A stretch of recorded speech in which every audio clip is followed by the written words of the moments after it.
Change doesn't stop at go live. Actually, this is where the most fragile part of change starts. And today's video, I'm going to share with you 5 tips that help you to sustain your change within the organization, your community and system. So I'm going to talk about recognizing and rewarding new progress or new behaviors. I'm going to talk about training and empowering champions that will stay there when your project team leaves. I'm going to talk about a smooth handover to support and operations, and I'm going to talk about continuous improvement and creating psychological safety. So let's get into it.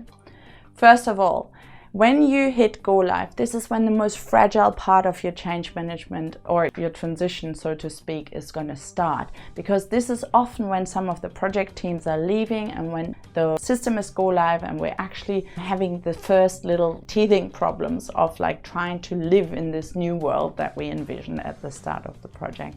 My first tip for sustaining change is that you should focus not on the outcomes but on the progress. So reward and recognize progress. Make sure that you celebrate small wins, that you celebrate the effort that people put into things, even if the outcomes are not there yet. If people are trying and leaning into the change, that's a really good thing. And also look at yourself and acknowledge that change takes time and that you're trying hard in order to make this new world a reality.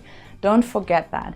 Thank your stakeholders and make sure that they keep the momentum high even when go live is hit, and don't move on to the next shiny thing. My second tip for sustaining change is to train and empower champions. Champions usually come from the rank of your employees, and these are the people that will actually be there when the project team has rolled off, when all the documents are handed over to your operations, and that will be in the teams and in the organization to still champion and emphasize the new ways of working.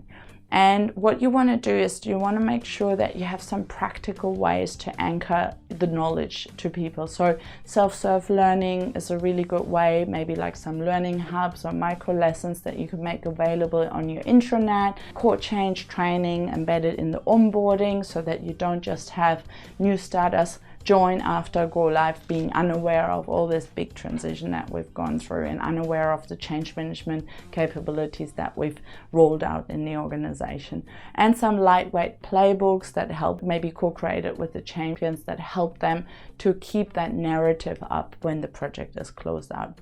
My third tip is actually about a smooth handover to operations and to support. So what often happens is that we go live, we maybe close out the documents, but that link back to BAU, back to operations and support may be missing because we are not aware of the core organization's processes and procedures, and we haven't linked back and updated some of the old procedures with the new changes that we made. So that is a really big risk that people will rely on these other procedures and then fall back on old habits that have actually been replaced by your change. So make sure that you have a good handover to support, handover to operations, involve the people that will look after this when the project is gone, and make sure that they have the latest information and training in order to keep that change going. That might be manuals, that might be maintenance procedures, scopes of works that need to be updated, or any training, any accountabilities and so forth that you need to look at as well.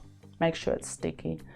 My fourth tip is about continuous improvement. Yes, you are now at go live and you've rolled it out, but now that the solution is there, we might see there's actually a few things we haven't foreseen, and now in the real world that we have some of the issues or some of the bugs come up. So there needs to be a window for continuous improvement, or there needs to be actually a culture for continuous improvement after go live, that this is not a one-off event change, but it is actually the new mindset, the new culture. And what helps best is to embed good change capabilities in your organization so that people are not getting fatigued and worn out by the constant change, but rather seek that ongoing progress over time. And again, it works well with tip 1 of rewarding progress over outcomes as well. So it's not the outcome, the go live that you're rewarding, but you're rewarding that progress and continuous learning and feedback and so forth. And my 5th tip, probably the most important one in order to like get it sustainable is like make sure you have psychological safety. We all know that change projects or projects in particular can wear out people. There might be a higher turnover. People might have been guided by fear of job loss as we are going through the transition, and all these are not the best foundational factors for people to be open and voice concerns and give feedback that's honest and truthful. So people are normally a little bit more closed off in these times of uncertainty. So we want to make sure that we are really investing time, effort and systems and everything in order to create psychological safety so that people can actually say, I am struggling with this, I need a little bit more help, or I do not understand the training, or I do not understand this in the system. And rather than then creating workarounds and kind of like hiding that they have challenges, they feel welcomed, supported, and part of a bigger group of people that are still going through the learning phase, which is normal when the system is finally hitting the real world and you're going live. So I hope these 5 tips have helped you or will help you to sustain your change and you don't feel like you're reverting back to old habits after go live. Let me know in the comments below, like, share and comment, and then I see you in the next video.